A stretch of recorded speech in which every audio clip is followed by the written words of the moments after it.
반올림이라는 용어 아시죠? 어, 사전에 라운드라는 수학 용어를 쓰고요. 사전 찾아보면. 자, 반올림을 하려면 어떤 데이터 종류가 필요할까요? 숫자 데이터. 그러면 숫자 데이터만 있다고 반올림이 가능한가요? 아니죠. 특정 기준이 있어야죠. 우리가 반올림을 하라 그러면 소수 셋째 자리에서 반올림하여 소수 둘째 자리까지 표시, 10의 자리에서 반올림하여 100의 자리 표시까지 표시라는 어떤 기준들이 이렇게 던져주거든요. 우리가 그런 것들을 여기서는 자릿수라고 이야기를 합니다. 자릿수. 자, 대표적으로 하나만 할게요. 라운드.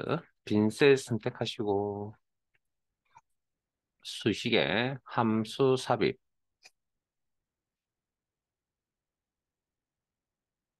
자, 마법사 창에서 범주는 모두로 되어져 있죠.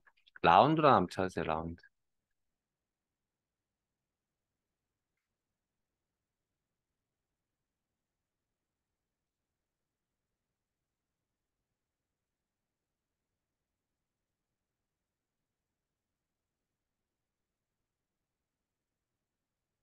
라운드. 확인.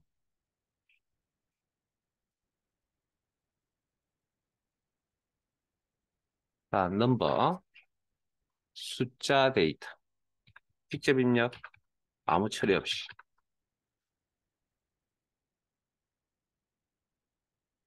넘디지트. 자릿수입니다. 자, 자릿수라는 수직선을 그어봅니다. 그럼 0점은 어디냐면 소수점 0점입니다. 그래서 내가 플러스 2, 2는 생략.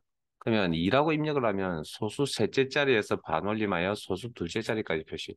반올림은 어떻게 하는 줄 아시죠? 5 이상의 값이 있으면 한 단위 올려버리고 5 미만의 값이 없으면 버려버리는 그런 이야기를 하는 겁니다. 그런 계산법을 이야기하는 겁니다. 자, 그 다음 1. 그러면 10의 자리에서, 죄송합니다. 소수 둘째 자리에서 반올림하여 소수 첫째 자리까지 표시. 자, 0. 1의 소수 첫째 자리에서 반올림하여 1의 자리까지 표시. 보통 정수값까지 표시. 뭐 그렇게 표현도 하고요. 그 다음 이제 왼쪽으로 갑니다. 마이너스 1입니다. 1의 자리에서 반올림하여 10의 자리까지 표시. 0이 하나, 정수 자리에 0이 하나 보입니다. 마이너스 2. 10의 자리에서 반올림하여 100의 자리까지 표시. 즉 0이 두 개 보입니다. 그래서 이게 필기는 나중에 결과값이 다르게 나오면 내가 수정을 하시면 되지만 필기에서 결과값이 맞는 것은 틀린 것을 물어볼 때 우리가 그걸 찾아내는 문제가 있습니다. 실제 결과값이 맞는 것. 그럴 때 이 문제가 자주 나옵니다. 왜? 한 끗 차이로 조금 결과가 좀 차이가 있거든요. 자릿수 죠. 한 끗 하나 차이로. 그리고 잘 기억을 좀 하셨으면 좋겠고 뭐 이런 기억은 반복된 연습을 통해서 뭐 실습을 통해서 나오지 않을까. 자, 일단 저희들은 2라고 입력을 하고 진행하겠습니다. 소수 셋째 자리에서 반올림하여 소수 둘째 자리까지 표시. 자, 그러면 반올림이 있다면 올림도 있겠죠. 라운드업이라 그러고 특정 기준의 값이 있기만 하면 한 단위 올려버리고 라운드 다운 내림이라고 그럽니다. 특정 기준의 값이 있기만 하면 없애버리는 그 계산법을 내림이라고 합니다. 바로 하겠습니다, 이제. 자, 올림 하세요. 그러면 우리는 머릿속에 라운드 업 이렇게 나오시면 됩니다.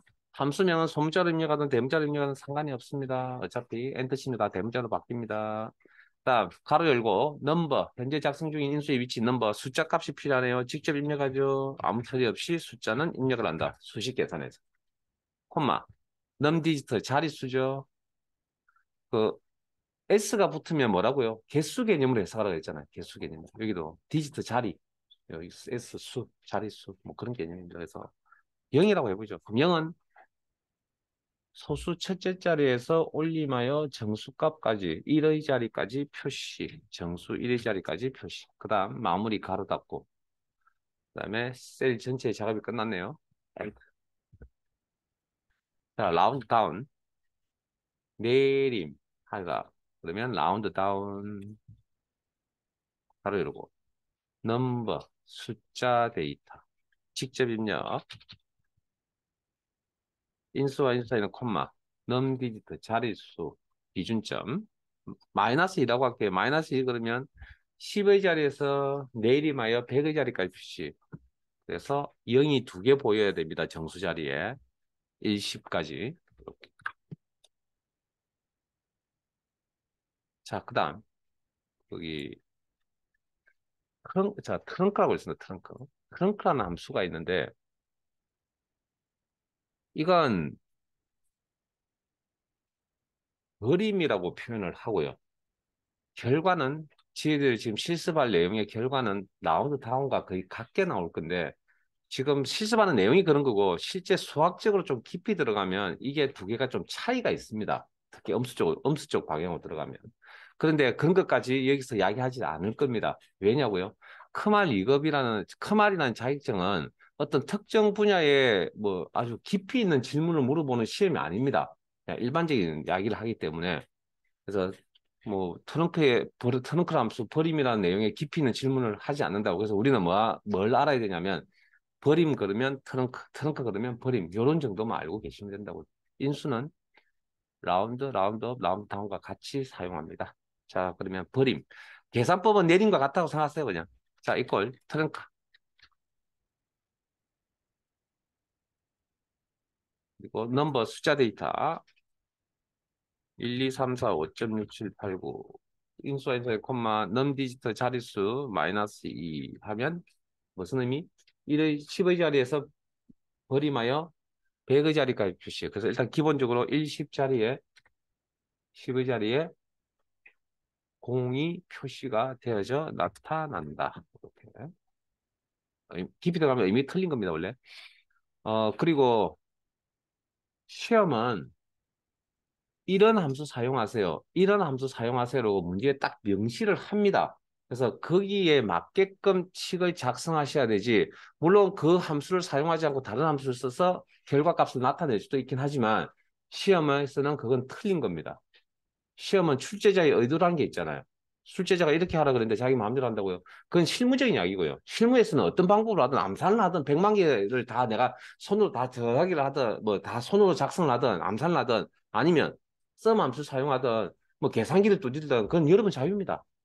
실무는. 그러니까 시험은 정해진 절차에서 진행이 되어져야 되는 게 시험이죠. 그러니까 어떤 내용을 함수를 사용하세요라고 명시를 하기 때문에 거기에 맞춰서 작업을 하시면 됩니다. 그래서 뭐 그런 내용들은 우리가 이런 이제 미천이 좀 주어지고 나면 이제 수업 이제 내용이 1권 교재 끝날 때쯤 되면 뭐 시험에 대한 이야기를 이제 시험 문제지를 가지고 이야기를 할 건데 아니면 뭐 나중에 마칠 무렵에 잠깐 기출 문제를 한번 펼쳐서 한번 확인을 시켜 드릴게요. 지금은 일단 그런 기출 문제를 풀기 위한 미천을 지금 준비하고 있는 중입니다. 문제 푸세요. 그러면 지금 당장 풀 수가 없기 때문에 우리가. 자, 그 밑으로 가겠습니다. 혹시 이거 지금 제 마우스 포인트로 가리키고 있는 이 부분 이거 어떻게 읽죠? 이거 수학 기호인데 이거 어떻게 읽죠? 절대값 마이너스 123이라고 있습니다. 절대값 사전에 찾아보면 영어 단어가 앱솔루트라고 이렇게 나와 있습니다. 그래서 그 앞자리를 따서 수학용어로 일반적인 그 영어 수학용어로 절대값이라고 합니다. 이것도 바로 할게요. 이걸 ABS라는 함수를 쓰고요. ABS. 앱스. 가로 열고 넘버 숫자 데이터 입력. 그러면 죄송합니다. 마이너스. 혹시 절대값 계산 어떻게 하는지 혹시 알고 계신 분 있어요? 음, 이러니까 우리가 이제 힘듭니다. 그래서 엑셀 배운 게 좀 힘든 게 이런 건데 마이너스 부호를 플러스로 바꿔주고요. 플러스 부호를 플러스로 바꿔줍니다.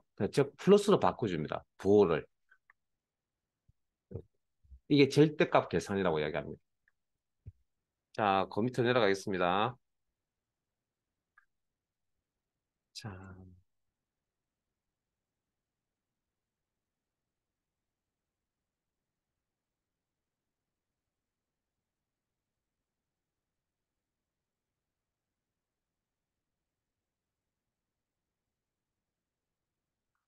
우리 앞에 요런 연산자를 배우셨거든요. 꺽쇠 모양의 캐럿이라고 하는 연산. 지수 성수한 표현을 씁니다. 그래서 제가 10의 4성 이렇게 표현을 해드렸는데 그저께 요 10을 보통 이제 뭐라고 표현할 용어를 미치라고 표현을 하고요. 지수 계산할 때. 그다음에 4를 지수라고 표현합니다. 성수, 지수 뭐 또 다른 표현 몇 뭐 이렇게 표현을 하는데 그래서 요건 곱 10을 4번 곱한 거라 그랬죠. 예? 이렇게 한 거라고요. 이렇게 한 게 이 기호라고요, 이 기호. 그래서 이건 만이라는 결과값이 나오는데, 자, 그러면 우리가 합계 계산할 때 플러스 연산자 썼죠. 함수는 뭐 썼습니까? 썸 썼죠. 그러면 지수 성수 계산하는데 방금 캐럿 연산자 썼죠. 함수가 뭐냐고요? 파워라는 함수였습니다. 파워.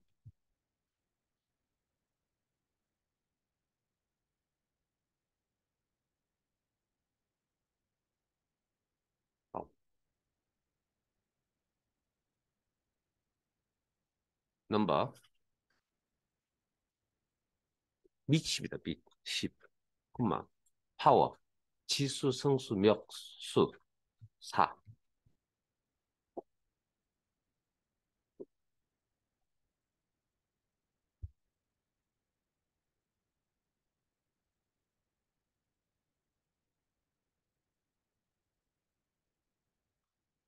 30초 뒤에 이번 주 로또 번호 가르쳐 드릴게요. 왜 웃으세요? 왜요? 진지하게 이야기한 겁니다.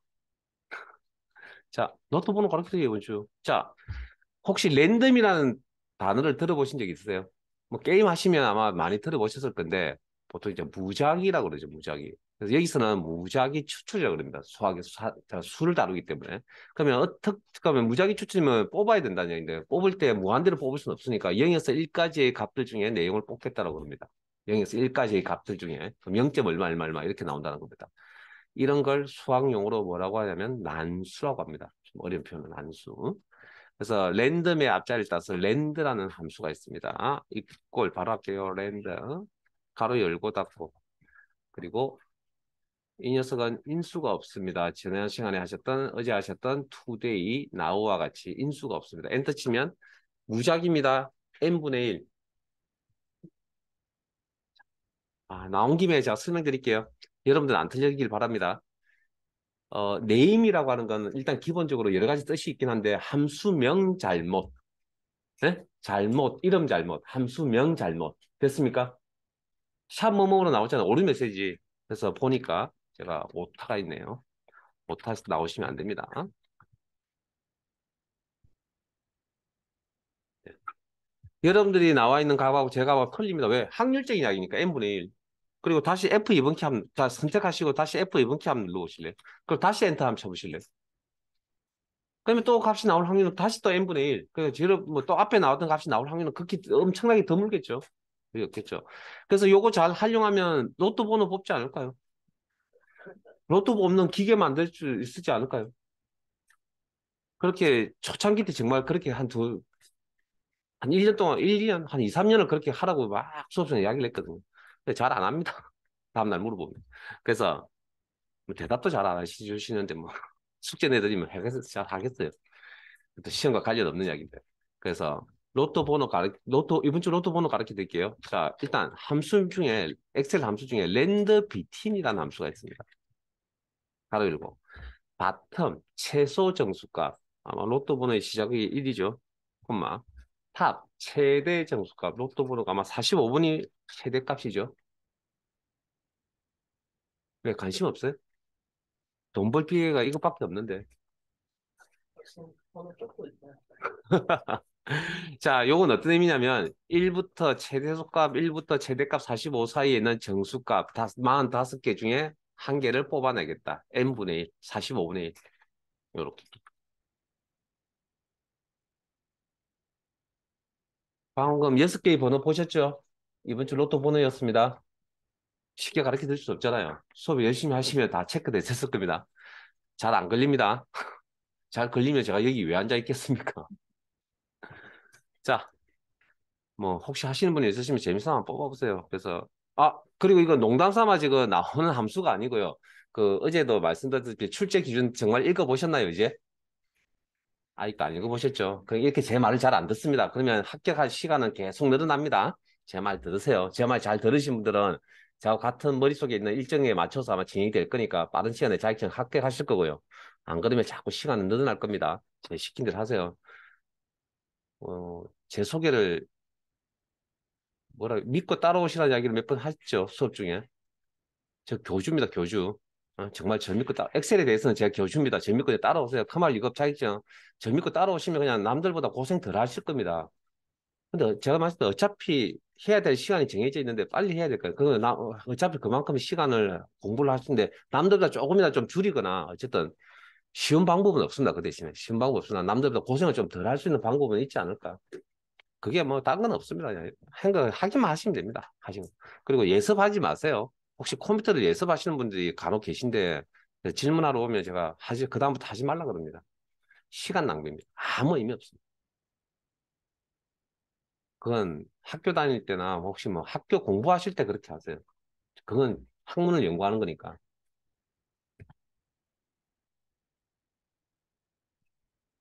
자, 그러면 통계로 넘어갈까요? 자, 통계도 아까 앞에 매울 때는 좀 했죠. 밑으로 가면. 방금 카운트 이프스 밑에. 자, 준비되셨으면 암산 하나 합시다. 10부터 50까지의 데이터들 중에 가장 큰 값이 얼마죠? 50. 여기. 가장 작은 값이 얼마죠? 10. 자, 이런 데이터가 몇 개 있다고요? 숫자 데이터가? 응? 100만 개 중에 최대값 찾으세요. 최소값 찾으세요. 가장 큰 값 찾으세요. 가장 작은 값 찾으세요.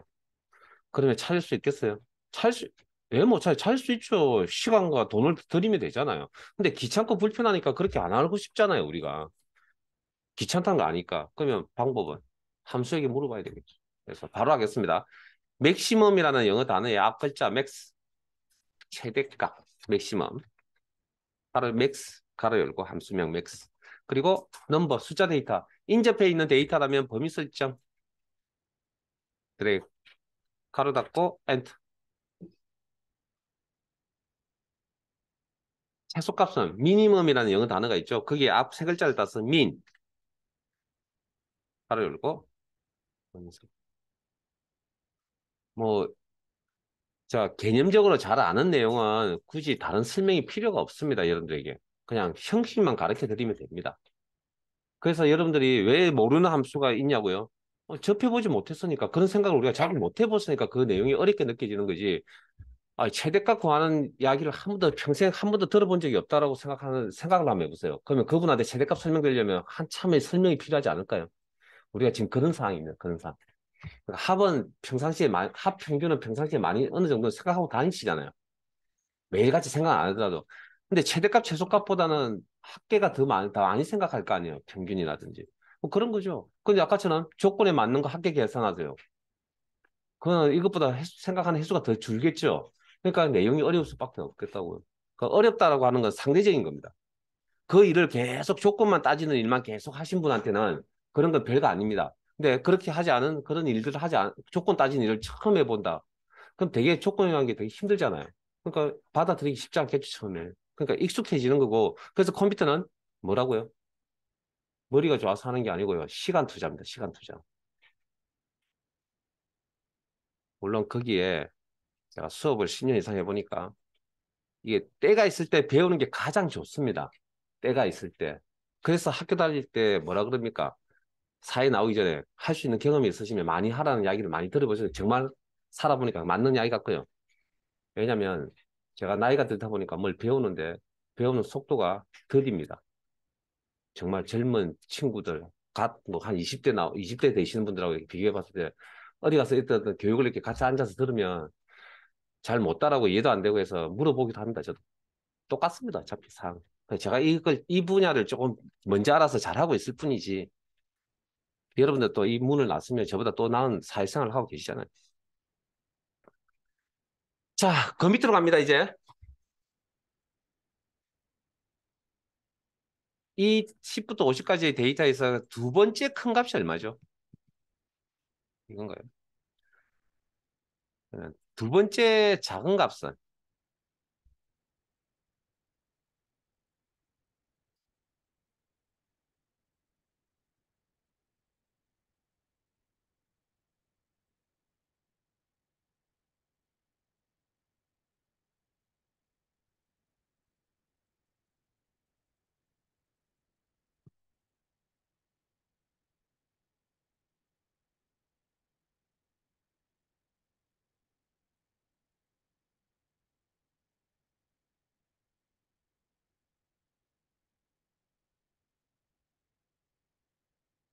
자, 그러면 100만 개나 되는 데서 두 번째 큰 값, 100만 개나 되는 데이터에서 두 번째 큰 값 찾아가려면 되게 힘들겠죠. 그래서 함수의 도움을 받을 수밖에 없는 상황입니다. 그래서 몇 번째 큰 값을 찾겠다 할 때 라지라는 함수 씁니다. 라지. 빈셀 선택하시고 인수 공부하러 갈게요. 수식의 함수 삽입.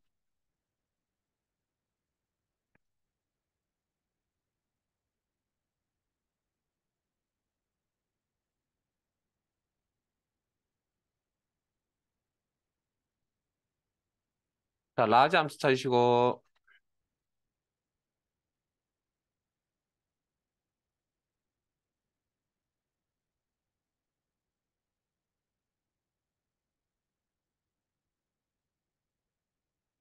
어레이. 뭐 또 새로운 인수가 나왔는데 일단은 데이터의 범위라고 해석하세요. 데이터의 범위. 여기 아래쪽에 데이터의 범위라는 용어가 있을 겁니다. 확인하시고요. 데이터의 범위 그냥 우리 알고 있는 셀 범위. K 몇 번째, 첫 번째 큰 값, 두 번째 큰 값, 세 번째 큰 값, 이렇게 표현하는 겁니다. 그래서 라지는 큰 값이라는 의미죠. 그래서 40이라는 값이 이렇게 나타난다. 그러면 몇 번째 큰 값의 의미의 함수 라지가 있다면 몇 번째 작은 값의 의미에 맞는 함수는 라지 반대 개념 스몰쯤 되겠죠.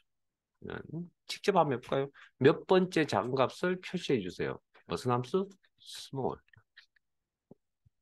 이렇게 이제 시간이 지나면 나와야 된다고요. 오늘 처음 배웠으니까. 그다음 어레이가 뭐라고요? 형식 공부는 뭐 시간에 얘기해 줄 거니까 데이터의 범위,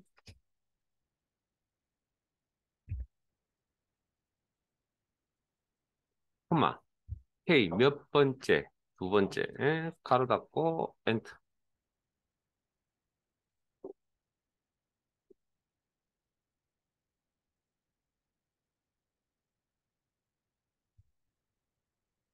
그렇게 부담스러운 내용은 아닌 것 같은데.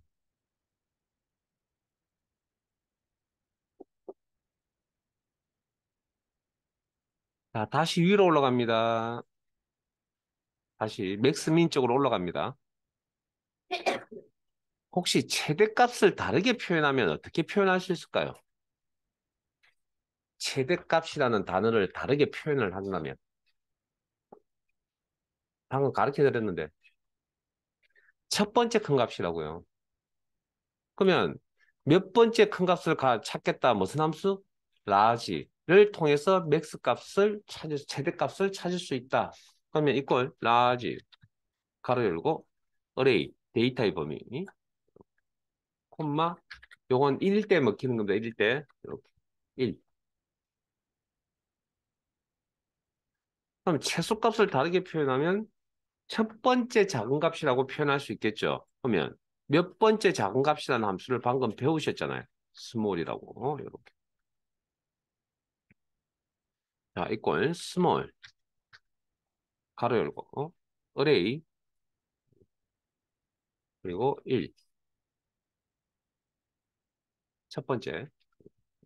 그래서 시험에 최대 최소값 계산하는데 맥스민 나오면 좀 수월한 개념이고 라지 스몰로 나오면 조금 어렵죠.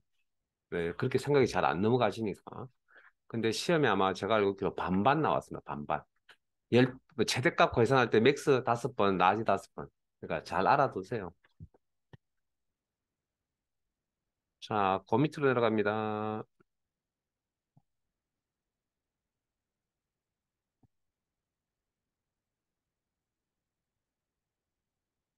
자, 10부터 50까지의 데이터를 가지고 분산을 계산하려고 합니다. 혹시 분산이라는 용어 들어보셨나요? 그다음 표준 편차를 계산하려고 합니다. 10부터 50까지. 표준 편차 용어 들어보셨나요? 아마 이런 용어를 들어보셨다면 아마 통계 쪽 공부를 하셨거나 뭐 그쪽에 관심이 있어서 아마 보신 용어들 같습니다. 자, 통계에 쓰는 용어입니다. 분산 베리에이션이라고 그러고 그 앞자리를 따서 VAR이라고 표현하고요. 표준 편차는 스탠다드 베리에이션을 조합한 내용입니다. 이렇게 STDV라고 하는 함수를 씁니다. 표준 편차. 그래서 분산이 어떤 의미를 가지고 표준 편차가 어떤 의미를 가지는지에 대해서는 특별히 말씀을 드리지 않겠습니다. 궁금하시면 뭐 자료를 찾아보세요. 하면 어딘가에 설명을 뭐 네이버나 구글이나 이런 데 가셔가지고 한번 궁금하시면. 근데 우리는 일단 앞에서 아까 트렁크 함수처럼 버림, 트렁크, 분산, VAR 함수. VAR 함수는 무슨 함수? 분산 계산해주는 함수. 이렇게만 알고 계시면 됩니다. 표준 편차 계산 함수, STDV. STDV 함수가 무슨 함수냐? 표준 편차 함수다. 이 정도만. 그래서 이게 어떤 의미를 가지는 특별히 말하시면 안 될 겁니다. 자, 이걸 분산 계산하세요. 이걸 VAR. 가로 열고 앞에 넘버 보이죠? 숫자 데이터. 자, 하나만 딱 이야기를 할게요.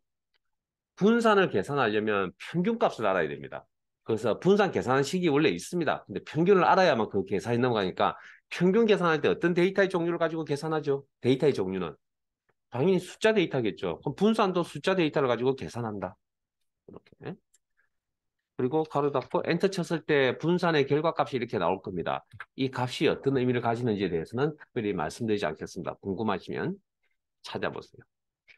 자, 표준 편차, STDV. 자, 이것도 하나만 말씀을 드리면 분산의 루트를 씌우면 루트라는 기호 아시죠? 제곱권. 을 씌우면 그게 원래 표준 편차 값입니다. 그럼 결국은 표준 편차를 계산할 때는 분산 값을 알아야 된다는 이야기죠. 근데 직접적으로 계산해 주는 함수가 따로 있다는 거고 분산 계산할 때 숫자 데이터가 필요했던 것처럼 표준 편차 계산할 때는 뭐 여기서 이렇게 넘어오는 거니까 숫자 데이터가 필요하다.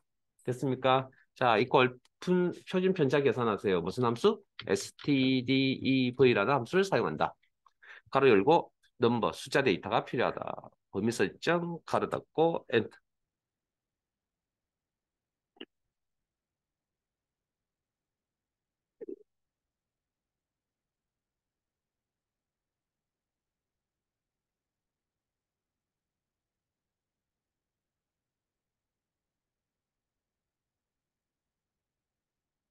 자, 10부터 35까지의 5개의 데이터. 물론 전체가 6개가 나와 있긴 한데 5개의 데이터에서 중간, 중앙, 즉 위치가 중간, 중앙인 데이터가 얼마죠? 위치가 딱 중앙. 그러니까 딱 접었을 때 딱 접히는 부분이 어디입니까? 20이죠. 그런 값을 찾아주는 함수를 미디언이라고 합니다. 미디언. 이꼴 미디언 가로 열고 범위 설정 가로 닫고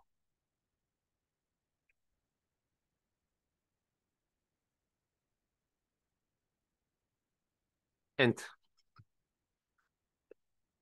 제가 우리 첫날 데이터 입력을 할 때 001 입력할 때 앞에 헛다운표 붙이고 나니까 셀 좌측 상단에 초록색 쐐기 모양이 나타난다 그랬죠. 지금 여기 지금 초록색 쐐기 모양이 있습니다. 이거 뭐라 그랬죠? 뭐 이상한 거 아니다 그랬죠. 그냥 주의하세요. 뭐 정도입니다. 확인 한번 해보세요. 라는 정도입니다. 그래서 표식이 이렇게 생겨나요. 마우스 포인트 올리니까 세대 수식 인접한 숫자가 있는 범위를 참조합니다. 그러니까 뭐냐면 데이터가 더 있는데 왜 여기까지 안 하냐는 이야기입니다. 근데 내가 필요한 건 요만큼이기 때문에 안 해도 됩니다. 그냥 확인만 하시면 됩니다. 이거 100% 뭔가 잘못됐다. 잘못될 가능성이 조금 있다. 뭐 그런 정도. 자, 그러면 이번에는 그럼 20. 그럼 자, 생각을 해봅시다. 이 함수가 필요한 이유는 데이터가 100만 개 있다고요. 그러면 100만 개가 지금처럼 이렇게 또 가지런히 나열되어 있냐고요? 아니요. 막 뒤죽박죽 섞여져 있을 거 아니에요. 그럼 위치값이 가운데인 거 그러면 물어본다면 그걸 다 일일이 뭡니까? 나열하셔야 됩니다. 작은 값부터 큰 값이나 큰 값부터 작은 값이나 나열하신 다음에 반을 딱 접어야 되는 그런 상황이 벌어진다고요. 그죠? 그건 너무 힘든 일이라고 작업이. 그래서 그래서 미디어의 함수가 필요하고요. 자, 이번에는 데이터가 6개입니다. 중간에 위치하는 데이터 값이 얼마죠? 암산하시면 20, 30, 이 녀석이라고 대답하기 어정쩡하고 이 녀석이라고 대답하기 어정쩡한 상황이죠. 그래서 이 두 수 값의 평균값을 씁니다. 25라고 합니다. 그래서 이걸 찾는 함수는 미디언. 뭐 우리가 이렇게 암산할 필요는 없습니다. 6개 데이터 번이 있어서 그러면 25라고 합니다. 자, 잠깐만요. 어, 방금 제가 그냥 예를 보여드린 거고요. 이것도 아마 어느 초중고를 거치면서 정규 과정을 거치면서 아마 어디선가 뭐 들어봤던 내용들일 건데 기억이 안 날 뿐이고요. 홀수계일 때, 짝수계일 때 계산법이 좀 틀리다는 이야기를 그냥 잠깐 설명을 해드린 거고 우리는 거기에 대해서 고민하지 마세요. 왜? 우리가 계산할 거 아닙니다. 엑셀이 계산해 줄 겁니다. 그러니까 고민할 필요 없습니다. 뭐 홀수계, 짝수계는 그냥 예를 들을 뿐이고 예일 뿐이고. 자, 밑으로 갈게요.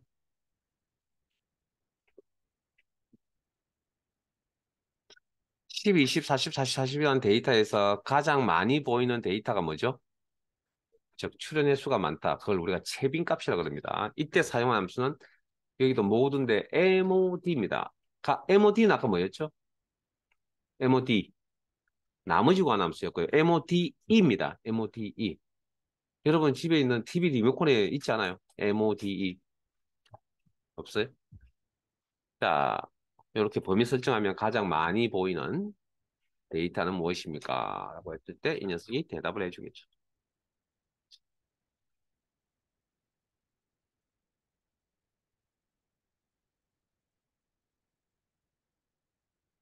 자, 밑으로 가겠습니다.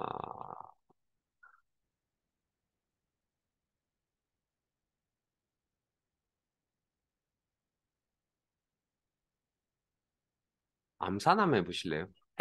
자, 이 표를 기준으로 홍길동 엑셀 20점입니다. 몇 등이죠? 홍길동 엑셀 점수 20점은 이 자료 전체에서 몇 등입니까? 방금 어떤 걸로 하시고 다시 한번 더 생각해 보세요. 3등? 잠깐만요. 방금 3등이라고 왜 나왔는지를 제가 그냥, 아닌데요. 생각했는데, 잠깐 생각해보니까 그럴 수도 있겠구나. 생각이 들군요. 자, 50점은 몇 등입니까? 이건 몇 등입니까? 이건 몇 등입니까? 그럼 이건 몇 등입니까? 아마 이것 때문에 3등이라고 대답하신 것 같은데, 이거 4등이라고 이야기합니다, 원래. 왜? 원래 이 녀석이 2등 아니면 3등을 가져가야 되는데, 우리가 등수 매길 때 높은 점수에다가 또 2등, 어느 한 사람은 40점, 4점 받은 누구는 2등을 주고 누구는 3등을 줄 수가 없으니까 2등 쪽을 보통 주는 게 우리 일반적인 등수 매기는 방법이라고. 그래서 요 20점 4등입니다, 4등. 4등. 자, 그럼 등, 등수 구하는 함수를 알아야 될 거 아니에요. 자, 아래쪽에.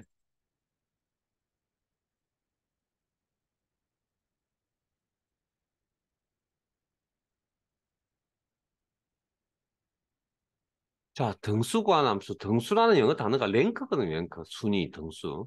랭크라는 함수였습니다, 랭크. 순위, 등수. 자, 빈셀 선택하시고 인수 공부하러 갈게요. 수식의 함수 삽입.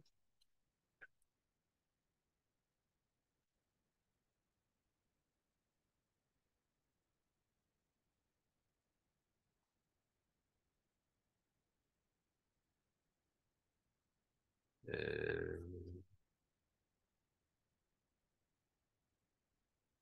랭크라는 함수 찾으시고요. 랭크. 일단 랭크.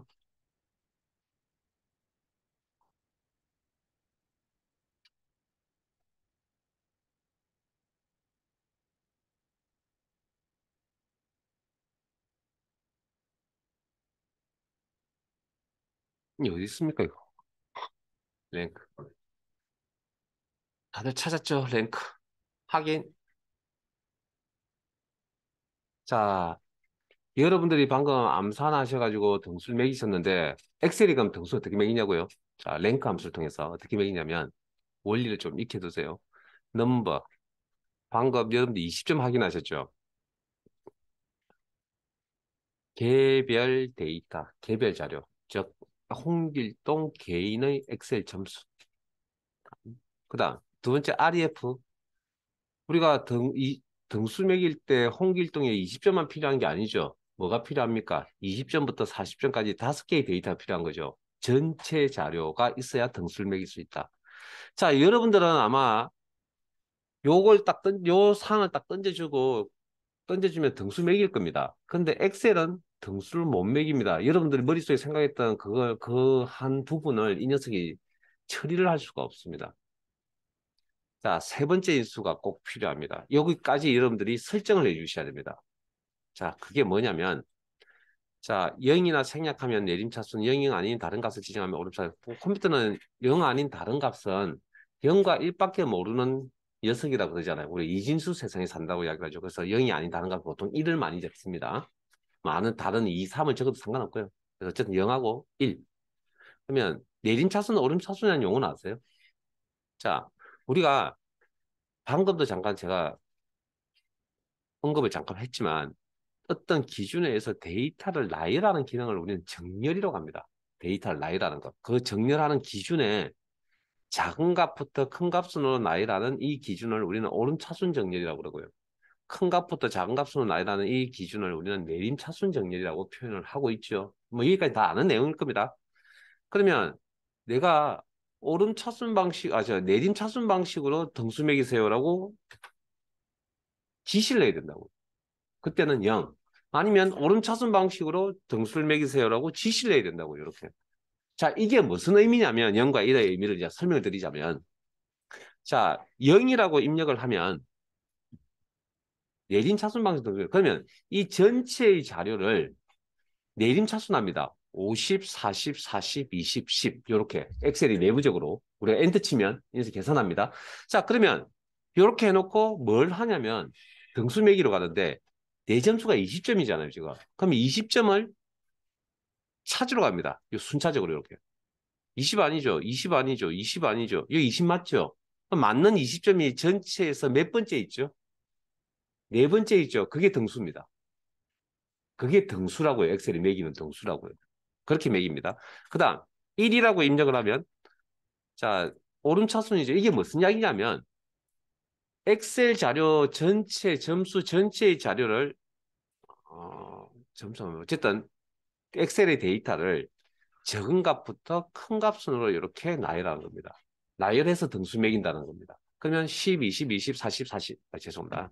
10, 20, 40, 40, 50 이렇게. 그러면 이렇게 나열해 놓고 내가 지금 20점이잖아요. 그럼 20점을 찾으러 갑니다. 여기 아니네요. 여기 맞네요. 몇 번째입니까? 두 번째죠. 그럼 이때는 2등이 되는 건데, 그러면 지금, 그럼 저희들은 그러면 지금 이 자료는, 표에 있는 이 자료는 내림차순 방식으로 등수를 매겨야 됩니까? 오름차순 방식으로 등수를 매겨야 됩니까? 즉 내림차순 방식 등수면 점수니까 점수는 생각해보면 자 이거 판단을 어떻게 하냐면 두 번째 인수 있죠. 즉 엑셀 이 자료 전체를 보고 판단을 합니다. 이게 무슨 자료죠? 엑셀 자료죠. 엑셀 점수 자료라고 보통 이야기를 하잖아요. 그럼 우리가 점수는 높은 게 1등, 점수가 높아야 1등 아닌가요? 그러면 엑셀에게 어떻게 지시를 해야 되냐면 높은 점수부터 낮은 점수 순으로 나열해서 등수를 매기세요. 그게 뭐라고요? 0이라고. 그러면 어떤 데이터는 자, 점수 아닙니다. 이제 어떤 데이터가 즉 오름차순 방식으로 등수를 매겨야 될 데이터는 어떤 데이터가 있을까요? 지금 점수니까 우리는 내림차순을 내야 되는데 또 어떤 데이터는 내림차순으로 등수를 매겨야 될 경우가 있거든요. 아주 오름차순으로 등수를 매겨야 될 경우가 있거든요. 그럴 경우가 어떤 경우일까요? 적은 값이 1등이다. 의미는.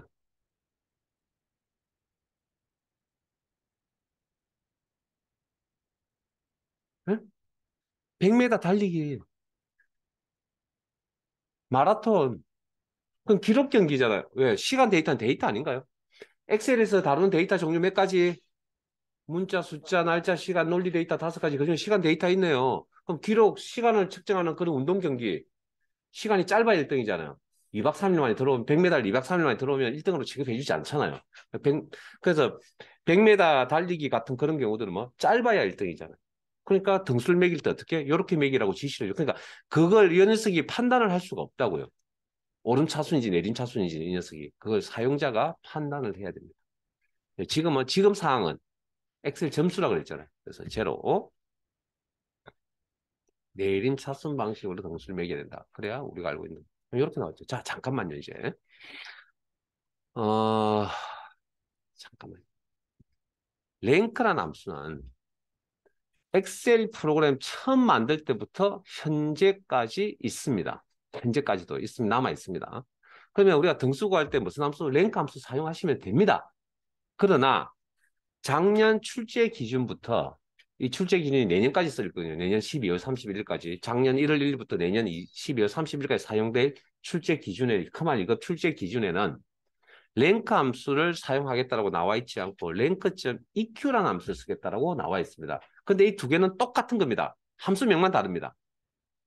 그러니까 랭크에서 몇 년 전에 2007 버전부터 랭크.eq라는 함수가 나왔는데 우리가 이걸 잘 사용 안 합니다. 왜 사용을 안 했냐면 이거 있는데 굳이 새로운 걸 만들어서 쓰니까 이게 뭐 더 귀찮게 느껴지는 거죠. 왜 똑같은데 이름만 틀리니까. 익숙한 거 쓸 거 아니에요, 사람들이. 그래서 시험에서는 이제 이걸 사용하지 않겠다고 나와 있습니다. 랭크 쓰시면 안 되고 랭크.eq를 쓰는데 이 두 개는 내용이 똑같습니다. 함수명만 틀립니다. 그러면 제가 랭크.eq에 왜 eq가 왜 붙은지 이제 좀 더 설명해 드릴게요. 그러면 그냥 랭크라고 생각하시고 시험은 랭크.eq를 통해서 시험을 볼 거다. 자, 그러면 여기 등수 매길 때 무슨 함수 쓸 거라고요? 랭크.eq. 여기도 홍길동만 등수 매길 거 아니죠. 낙일동도 등수 매겨야 되죠. 랭크.eq, 랭크.eq, 랭크.eq, 랭크.eq. 자, 어제 그저께 배웠던 자 이거 작성하고 보니까 수식의 형태가 반복적으로 나타나네요. 이렇게 하나하나씩 작성을 해보니 이거 제 화면 참고하시고 여러분들 머릿속으로 이제 상상을 하셔야 됩니다. 자, 그러면 내가 자동 채우기 몇 번 써야 될 구조입니까? 아래쪽으로 한 번만 들어가면 되겠네요. 그러면 상대 절대만 고민하면 됩니다.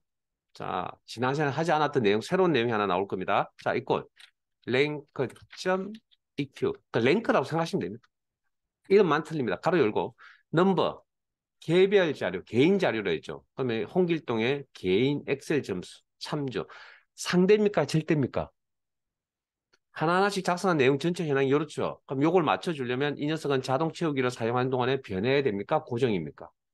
변해야 되겠네요. 변하는 주소를 상대 참조. 이런 형태의 꼴로 쓰시면 됩니다. 지금 현재 이 꼴, 콤마. 자, 그 다음 전체 자료로 했죠. 엑셀 전체 자료. 그러면 20점부터 40점까지. 자, 이게, 자, 앞에 보세요. 한 개의 셀이죠. 그러면 두 개 이상의 셀을 셀 범위라 그랬죠. 그럼 이렇게 표기할 거 아니에요. 그러면 자동 채우기를 쓰실 때 이 녀석의 의미는 뭐냐고요? 자동 채우기를 사용하는 동안에 범위가 따라 변한다는 거예요. 그러니까 이 범위가 이만큼 있고 내가 자동 채우기 쓸 거라고요. 그러면 한 칸 내려오면 이 범위가 따라서 내려오고 그 다섯 개의 범위가 있었다 그러면 다섯 개가 이렇게 쭉쭉 따라 내려온다고. 그 다음 달러가 양쪽이 다 붙으면 이건 절대 참조라고 그러거든요. 이건.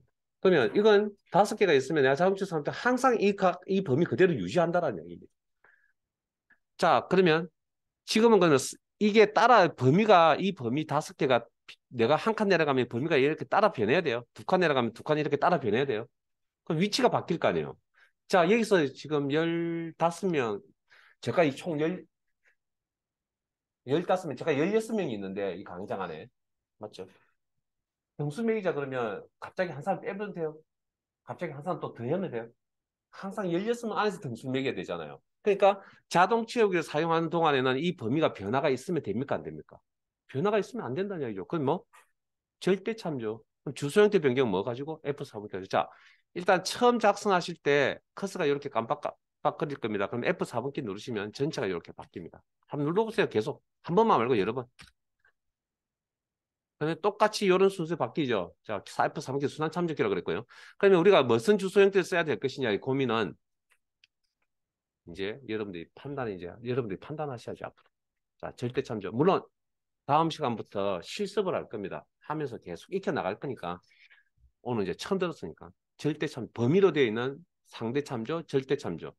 내용은 똑같습니다. 한 개일 때나 범위나 내용은 똑같은 겁니다. 이게 잘 안 된다. 그럼 앞에 것도 잘 안 되는 겁니다. 두 개 같은 거라고요, 내용이. 자, 셀 범위가 변화가 있으면 안 된다. 콤마. 자, 그러면 정렬 방식은 내림차순 방식으로 등수 매겨야 됩니까? 오름차순 방식으로 등수 매겨야 됩니까? 내림차순. 뭘 보고 판단하신 거죠? 전체 자료의 성격을 보셔야 됩니다. 전체 자료의 성격이 엑셀 점수입니다. 그래서 점수라는 건 높은 점수가 1등입니다. 그러면 높은 점수부터 나열해서 등수를 매기라고 엑셀에게 지시를 해야 됩니다. 그게 0, 내림차순 0. 가로 닫고 엔터. 이렇게. 그리고 아래쪽으로 드래그. 어, 요 내용 다 밑에 있는 내용까지 다 맞히고 싶게요. 자, 그러면 여러분들이 알고 계신 아까 등수 매기는 전체적인 암산하신 거 잘 기억해 보세요. 자, 이 40점, 40점 두 명 있죠. 우리가 등수 매기는 방법입니다. 똑같은 점수일 때 아까 2등, 3, 원래는 저 녀석들이 40점 받은 사람은 2등과 3등을 가져가야 됩니다. 그러면 누구는 2등을 40점 똑같은 점수를 받은 사람에게 누구는 2등을 주고 누구는 3등을 줬다면 3등을 부여받은 입장은 기분 나쁘지 않을까요? 그래서 우리는 항상 등수를 어떻게 매긴다고요? 높은 쪽 등수를 매겨버립니다. 둘 다 2등을 줘버린다고. 그게 우리가 등수를 매기고 있는 방식들이라고 지금 현재. 그래서 요 이퀄이라는 건 같은 점수, 같은 데이터일 때 높은 쪽 등수를 매긴다고 해서 이건 이퀄의 약자입니다. 이퀄.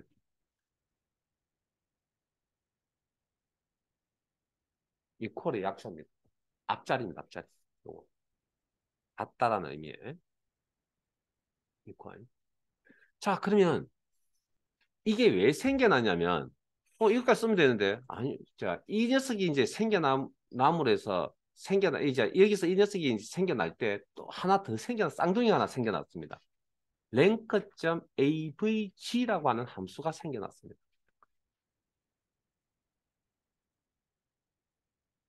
자, 랭크.avg. 일단 무슨 내용인지 모릅니다. 그러나 뭐 등수가 하는 함수입니다. 어찌됐든. 파생이 되었습니다. 랭크에서. 자, 그럼 이래도 등수 매길 때, 자, 지금은 등수 매길 때 랭크.avg, 랭크.avg, 랭크.avg, 랭크.avg를 사용할 겁니다. 그럼 수식의 형태가 반복적으로 나타나네요. 네, 그 자동 치우기 있어야 되겠네요. 이게 무슨 의미를 가진지 좀 이따 설명드릴게요. 어쨌든 이렇게 작성하면 그러면 자동치우 몇 번 써야 될 구조라고요? 아래쪽으로 한번. 상대 절대만 고민하면 되겠네요. 자, 그러면 이걸 rank.avg라고 하는 함수를 이용하여 등수를 매기려고 합니다. 자, 내용은 똑같습니다. 일단은 안에 있는 형식상의 내용은 똑같습니다. 가로 열고 넘버, 개인의 점수, 개별 데이터, 여기는 개인의 엑셀 점수, 상대 참조, 콤마, REF 전체 자료, 엑셀 전체의 자료, 등수 매길 때 어느 누구한테 가서 등수를 매기든 간에 범위는 일정하게 유지돼야 된다. 자동 채우기를 사용하는 동안에 범위의 변화가 있으면 안 된다. 고정해야 한다. 무슨 주소? 절대 참조. 이런 형태로 바꾸시면 됩니다. F4분기를 이용해서. 콤마. 정렬 방식은 내림차순 방식으로 등수 매겨야 됩니까? 오름차순 방식으로 등수 매겨야 됩니까? 내용은 똑같다니까요. 엑셀 전체 자료가 엑셀 점수죠. 오케이, 오케이, 오케이. 엑셀 점수죠. 그러니까 높은 점수가 1등이죠. 그러면 높은 점수부터 낮은 점수 순으로 나열해서 등수 매기세요. 제로. 가로 닫고 엔터.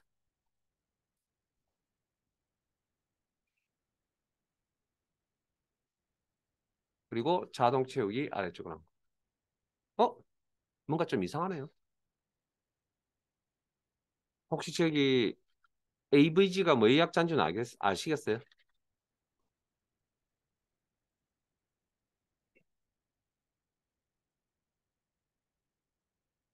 에브리지의 약자입니다. 자, 방금 40점은 2등과 3등을 가져가야 된다 했잖아요. 그런데 지금 이 값은 2.5는 어디서 나온 거냐고요? 등수 2등과 3등의 평균값입니다. 그러면 등수를 평균값 내어서 쓴다는 이야기를 들어보신 적이 있으세요? 없죠? 아마 그런 분이 여기 앉아 있을 리는 없을 것 같습니다. 왜냐고요? 저런 이야기는 어디서 나오냐면 실험실이나 연구실에서 나오는 이야기. 왜냐하면 어떤 결과값을 가지고 결과값에 대해서 실험치에 대한 결과값을 가지고 등수를 매겨버립니다. 매기는데 높은 쪽 값이라 그래서 어느 한쪽으로 치우쳐지잖아요. 뭐 2등을 주든지 3등을 주든지 둘 중에 한쪽을 몰아버리면 이 실험 데이터에 통계에서 좀 어려운 이야기인데 편이라고 이야기합니다. 우리가 뭐 말하는 일반 생활에서 그냥 편향, 어느 한쪽을 치우쳐졌다고요. 그 편이라고 통계 용어로 편이라고 이야기를 하거든요. 그런 편의가 생겨버리면 그 등수값을 가지고 또 다른 계산을 해버렸을 때 거기에 대해서 데이터를 신뢰할 수가 없습니다. 그러면 그 편향을 좀 줄일 수 있는 방법이 뭐가 있냐면 가장 보편적으로 많이 쓰는 방법 중에 하나가 평균값을 쓰는 거예요. 그나마 좀 줄일 수 있다고 편향을 완벽하게 없앨 수는 없거든요. 그래서 등수에 대해서 평균값을 쓰겠다라고 하는 게 랭크점 AVG라는 함수고. 그래서 이건 일상생활에 우리가 접할 수 있는 내용이 아닙니다, 실제. 그래서 크말 2급 실기 시험에는 절대 나올 수가 없습니다, 이거. 근데 실기 시험은 어쩔 수 없이 나오기도 합니다. 나오면 결과값이 맞는 것은 틀린 것은 물어본다면 내기 좋겠죠. 뭐 그런 게 이제 필기 시험 문제니까. 그런 의미를 가진 함수입니다. 그래서 요건 실기에서는 크게 나오지는 않을 건데 필기에서 나오면 조금 이제 의미를 알아두셔야 되지 않을까. 그리고 지금도 뭐 실무에 가셔서 등수 구하는 함수를 꼭 써야 되겠다. 그러면 랭크 쓰셔도 됩니다. 그리고 같은 의미를 가진 함수가 랭크점 EQ가 하나 더 있다라고 생각하시고 시험은 랭크점 EQ를 통해서 시험을 보셔야 되고요. 응? 예, 여기까지 저장해 두시고